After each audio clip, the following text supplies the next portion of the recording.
आणि आता थेट जाऊयात नागपुरात काँग्रेसच्या NSUI संघटनेचा मोर्चा निघालेला आहे।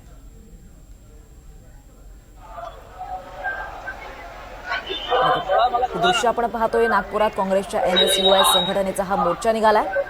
रोजगाराच्या मुद्द्यावरून ही संघटना आक्रमक झाल्याचं आपण पाहतोय। आंदोलनकर्ते बॅरिकेड्स ओलांडण्याचा प्रयत्न करतायत। पोलिसांचा चोख बंदोबस्त इथे पाहायला मिळतोय। इथे दृश्य आपण नागपुरातले पाहतोय। नागपुरात हा काँग्रेसचा मोर्चा निघालेला आहे। काँग्रेसचं NSUI ही जी संघटना आहे, या संघटनेचा हा मोर्चा निघाला आहे। तर बेरोजगारांसाठी रोजगार द्यावा, रोजगार भत्ता द्यावा, या मागण्यांसाठी ही संघटना आक्रमक झाल्याचं पाहायला मिळतंय। यासह इतर मागण्यांसाठी NSUI ही संघटना आक्रमक झाली आहे। काँग्रेसची NSUI ही संघटना आहे आणि रोजगाराच्या मुद्द्यावर रोजगार भत्ता मिळावा या मागण्यांसाठी हे आंदोलनकर्ते आंदोलन करतायत। त्यांचा मोर्चा निघालेला आहे। नागपुरातली ही दृश्य आपण पाहतोय। बॅरिकेड्स लावण्यात आले आहेत। बॅरिकेड्स ओलांडण्याचा प्रयत्न हे आंदोलनकर्ते करतायत। घोषणाबाजी सुरू आहे। हातात NSUIचा झेंडा घेऊन ही आंदोलनकर्त्यांची घोषणाबाजी सध्या सुरू असलेली आपण पाहायला मिळतोय। ही थेट दृश्य आपण नागपुरातले पाहतोय। अनेक कार्यकर्ते इथे जमा झालेले आहेत आणि मोठ्या प्रमाणावर घोषणाबाजी सध्या सुरू होत आहे। पोलिसांचा सुद्धा बंदोबस्त इथे आपल्याला पाहायला मिळतोय। रोजगाराच्या मुद्द्यावरून काँग्रेसची NSUI संघटना ही आक्रमक झाली आहे। रोजगार मिळावा, रोजगार भत्ता मिळावा या मागणीसाठी हे आंदोलनकर्ते आंदोलन करताना दिसतात। मोठ्या प्रमाणावर जमाव इथे जमा झालेला आहे। बॅरिकेड सुद्धा लावण्यात आलेले आहेत। पोलिसांचा सुद्धा मोठा बंदोबस्त इथे तैनात करण्यात आलेला आहे। हातामध्ये या संघटनेचा झेंडा हातात घेऊन हे आंदोलनकर्ते घोषणाबाजी करताना दिसतात। पोलीस त्यांना समजावण्याचा प्रयत्न करताना दिसतात। ही थेट दृश्य आपण नागपुरातली पाहतोय। अधिक माहिती घेऊया त्यांचे प्रतिनिधी प्रवीण मुधोळकर यांच्याकडून। प्रवीण, काय म्हणणं या आंदोलनकर्त्यांचं?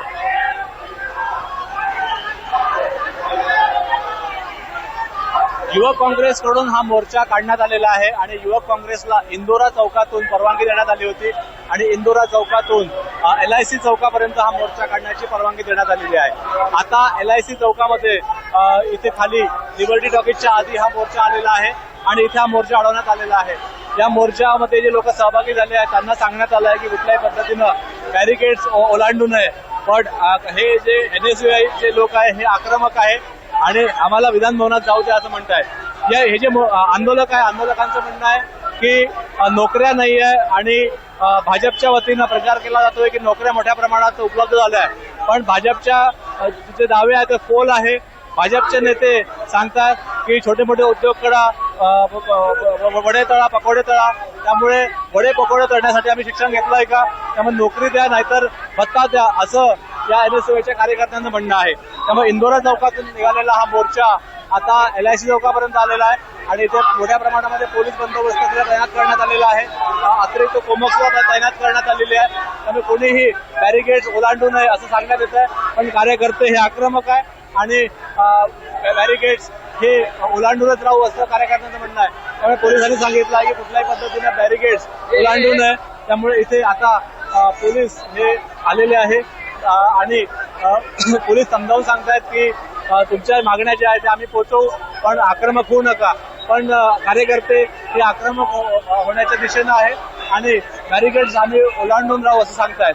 त्यामुळे आता या संपूर्ण प्रकरणामध्ये DCP हे लक्ष ठेवून आहे आणि आणखी पोलीस बंदोबस्त मागवण्यात आलेला आहे। त्यामुळे LIC चौकामध्ये सध्या टेन्शनचं वातावरण इथे झालेलं आहे या चौकामध्ये, कारण की कार्यकर्ते बॅरिकेड्स ओलांडण्याच्या भूमिका ठाम आहेत। काही कार्यकर्ते हे चढतायत आणि बॅरिकेड्स ओलांडण्याचा प्रयत्न करतायत, पण परवानगी मोर्चाची इंदोरा चौक ते LIC चौक एवढीच देण्यात आलेली आहे।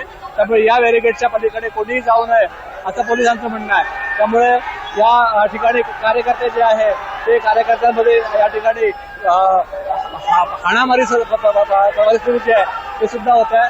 त्यामुळे या ठिकाणी कोणीही असं आक्रमकपणे येऊन प्रयत्न करू नये असं पोलिसांचं म्हणणं आहे, पण कार्यकर्ते ऐकण्याच्या तयारीत नाहीये आणि इथे आंदोलन जे आहे ते करण्यासाठी इथे जमलेले जे कार्यकर्ते आहेत ते बॅरिकेड्स ओलांडू असं सांगतायत। त्यामुळे DCP नागपूरचे सीपी हे परिस्थितीवर लक्ष ठेवून आहे आणि कुठल्याही पद्धतीनं हे बॅरिकेड्स ओलांडून दिले जाणार नाही असं पोलिसांचं म्हणणं आहे. त्यामुळे आता या ठिकाणी नोकरी देण्यासाठी जे आंदोलन आहे या आंदोलनासाठी इथे हे जे लोक जमलेले आहे NSUIचे हे NSUIचे लोक बॅरिकेड्स पार करण्याच्या भूमिकेवर ठाम आहे.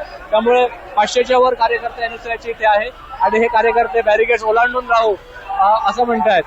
पोलिसांनी समजवण्याचा प्रयत्न केला की बॅरिकेड्स ओलांडू नका, पण कार्यकर्ते म्हणतायत की आम्ही मुख्यमंत्र्यांना आणि संबंधित मंत्र्यांना भेटल्याशिवाय इथून जाणार नाही.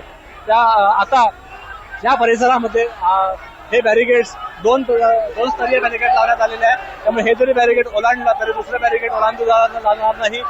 दोरी सुद्धा बांधण्यात आलेली आहे. NSUIच्या ज्या मागण्या आहेत त्या मागण्यासंदर्भात त्यांनी सरकारशी 5 प्रतिनिधी यावे आणि भेट घ्यावी असं पोलिसांचं म्हणणं आहे. पण हे कार्यकर्ते ऐकण्याच्या स्थितीत नाही आहे आणि ते बॅरिकेड्स ओलांडून राहू असं म्हणतात. त्यामुळे आता पोलीस आणि युवक काँग्रेस कार्यकर्ते याच्यामध्ये इथे वाद जो आहे तो निर्माण झाला आहे आणि कार्यकर्ते ऐकण्याच्या तयारीत नाही आहे. एकंदरीतच या परिसरामध्ये लोकेश फुलझले हे सुद्धा सहभागी झालेले आहे. स्थानिक नेते आहे नागपूरचे आणि यासोबत इतर जे युवक NSUIचे कार्यकर्ते आहेत ते सुद्धा इथे आलेले आहे आणि मोठ्या प्रमाणामध्ये कार्यकर्ते जे आहेत ते इथे आक्रमक होत आहेत, उड्या मारतायत इकडे आणि उड्या मारून आपला निषेध जो आहे तो करण्याचा प्रयत्न करतायत. पण आता इथे परिस्थिती जी आहे ती नियंत्रणात आणण्यासाठी पोलिसांनी अतिरिक्त कुमक जी आहे ती मागवलेली आहे. सागर साळुंके NSUIचे अध्यक्ष जे आहे ते सुद्धा इथे सहभागी झालेले आहे आणि ते सुद्धा संपूर्ण आंदोलनामध्ये सहभागी झालेले आहे. त्यामुळे NSUIचं हे आंदोलन जे आहे हे आंदोलन हिंसक होण्याकरिता इथे चिन्ह दिसत आहेत. पण पोलिसांनी इथे कुमक तैनात ठेवली आहे. अतिरिक्त पोलीस फोर्स सुद्धा पोलीस लाईन टाकळी पोलीस हेडक्वार्टरवरून मागवण्यात आलेला आहे आणि या परिस्थितीवर सध्या नियंत्रण मिळवण्याचा प्रयत्न सुरू आहे. त्यामुळे या ठिकाणची मुख्य मागणी आहे की नोकरी द्या नाहीतर बेरोजगारी भत्ता द्या. या मागणीसाठी हे जे आंदोलन आहे हे आंदोलन नागपूरच्या LIC चौकामध्ये आहे. स्थानिक DCP सुद्धा इथे आलेले आहे आणि DCP इथे लाऊडस्पीकरवरून माहिती देत आहेत की शांतता ठेवा, तुम्ही इथे आंदोलन करू नका, हिंसक वळण लावू नका. पण कार्यकर्ते काही ऐकण्याच्या मनस्थितीत नाही आहे. एकंदरीतच नागपूर हिवाळी अधिवेशनावरती जे मोर्चे येतात आज जवळपास 8 पेक्षा जास्त मोर्चे आहे आणि आजच्या मोर्चामध्ये मुख्यत्वे करून NSUIचा मोर्चा आहे, नंतर शिक्षकांचा मोर्चा आहे, गोंड समाजाचा एक मोर्चा आहे आणि इंटर्नशिप ज्या मुलांना देण्यात आली होती त्यांचा मोर्चा आहे. त्यामुळे अधिवेशनाचा शेवटचे 3 दिवस उरले आहे, आज उद्या आणि परवा. त्यामुळे सोमवारपासून सुरू झालेल्या अधिवेशनामध्ये मोर्चांनी आता रंगत जी आहे ती आणलेली आहे, कारण की ते कार्यकर्ते ऐकण्यात स्थितीत नाहीये. हिवाळी अधिवेशनाच्या निमित्तानं दरवर्षी नागपूरमध्ये राज्यातून अनेक ठिकाणून मोर्चे येत असतात, उपोषणाला लोक बसत असतात. तर NSUIने सुद्धा या मोर्चाची परवानगी मागितली होती.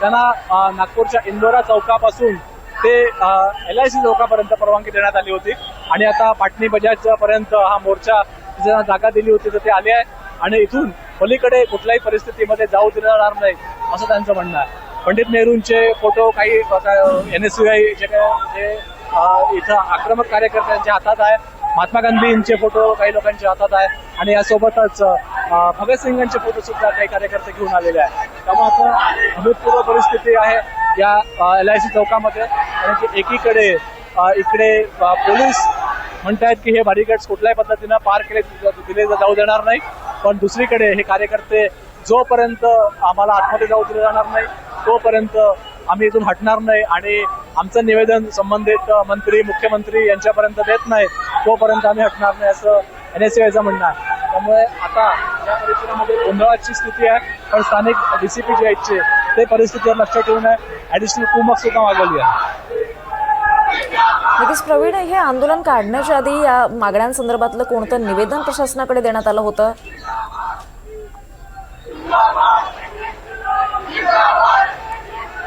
सागर साळुंके जे अध्यक्ष आहे NSUIचे राज्याचे, त्यांनी एक पत्रक काढलंय. त्या पत्रकानुसार भाजपच्या नेत्यांनी गेल्या काही काळामध्ये ज्या पद्धतीने सांगितलं होतं पकोडे तलो आणि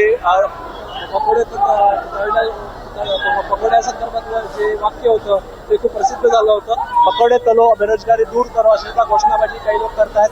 त्यामुळे शिकलेले जे लोक आहेत, ग्रॅज्युएट झालेले लोक त्यांना नोकऱ्या नाही आणि दुसरीकडे भाजपचे नेते अशा पद्धतीने छोटे मोठे चहाची टपरी लावा, कपडे तला अशा पद्धतीचे विधानं करतायत. त्यामुळे याचा निषेध करत जर सरकार नोकरी देऊ शकत नाही तर बेरोजगारी भत्ता देण्यात यावा. महायुती सरकार सत्तेत येण्याच्या आधी जे आश्वासन देण्यात आलं होतं त्याची पूर्तता करण्यात यावी. त्यामुळे बेरोजगारांच्या संदर्भातला हा जो मोर्चा आहे हा मोर्चा काढण्याची परवानगी NSUIनं नागपूर पोलिसांकडे मागितली होती. नागपूरच्या बर्डी पोलीस स्टेशननं, विधानभवन परिसरामध्ये बर्डी पोलीस स्टेशन आहे, बर्डी पोलीस स्टेशननं हा मोर्चा इथपर्यंत म्हणजे 4 मोर्चे आजच्या दिवशी मोठे मोठे असल्यामुळे 4 दिशेनं ते मोर्चे ठेवण्यात आले होते. त्यामुळे शिक्षकांचा मोर्चा हा बर्डी पोलीस स्टेशन समोर 0 माईल पुढे टेकडी रोड परिसरामध्ये अंगणवाडी सेविकांचा मोर्चा आणि आता या ठिकाणी हा जो ऑटोमेटिव्ह चौकचा रोड आहे त्या परिसरामध्ये NSUIचा मोर्चा अशी परवानगी देण्यात आली होती. पण अशी परवानगी दिल्यानंतर कार्यकर्ते जिथपर्यंत परवानगी देण्यात आली आहे तिथपर्यंत न थांबता ते बॅरिकेड्स क्रॉस करण्याच्या मागणीवर अडून आहे. त्यामुळे पोलिसांमध्ये आणि हे आक्रमक कार्यकर्ते जे आहे यांच्यामध्ये इथे वाद निर्माण होत आहे आणि कुठल्याही परिस्थितीमध्ये बॅरिकेड्स आम्ही पार करून राहू अशा भूमिकेवरती NSUIचे कार्यकर्ते आहे. आता याच्यामध्ये सुवर्णमध्ये कसा काढला जातो याकडे वरिष्ठ पोलीस अधिकारी वायरलेसवर माहिती घेत आहेत आणि सूचना देत आहेत. या मोर्चामधले 10 लोक हे निवडले जातील आणि सागर साळुंके जे अध्यक्ष आहेत त्यांच्या नेतृत्वामध्ये हे 10 लोक मुख्यमंत्री किंवा मुख्यमंत्री कार्यालयाचे जे प्रतिनिधी आहेत त्यांच्याशी भेटतील किंवा संबंधित मंत्र्यांशी भेटतील, सेक्रेटरीशी भेटतील आणि नंतर त्यांच्या मागण्यासंदर्भात चर्चा करतील. पण हे जे आंदोलक आहे हे आंदोलक म्हणतात की आम्हाला मोर्चा घेऊनच विधानभवनापर्यंत जायचं आहे. त्यामुळे आता यातले 10 लोक निवडून जर पुढं जाता आलं तर यातून मधला मार्ग जो आहे तो काढणं शक्य होणार आहे. पण सध्या तरी हे NSUIचे कार्यकर्ते आक्रमक आहे आणि दुसरीकडे पोलीस सुद्धा मोठ्या प्रमाणामध्ये इथे बंदोबस्त तैनात ठेवून आहे. त्यामुळे समजवण्याचा प्रयत्न सुद्धा काही पोलीस करतायत आणि काही इथे 3 ते 4 जण जे उड्या मारण्याचा प्रयत्न करणार होते ते एका जणाचा पाय मोडलाय आणि फ्रॅक्चर झाला एका जणाला आणि 2 जण जखमी झालेले आहेत. त्यामुळे या परिस्थितीवर वरिष्ठ पोलीस अधिकारी आणि या मोर्चावर मंत्री जे आहे ते सुद्धा लक्ष ठेवून आहे. निश्चित प्रवीण, या संदर्भातले सगळे अपडेट्स तुमच्याकडनं घेत राहू. तुर्तास धन्यवाद या सविस्तर माहितीसाठी प्रवीण.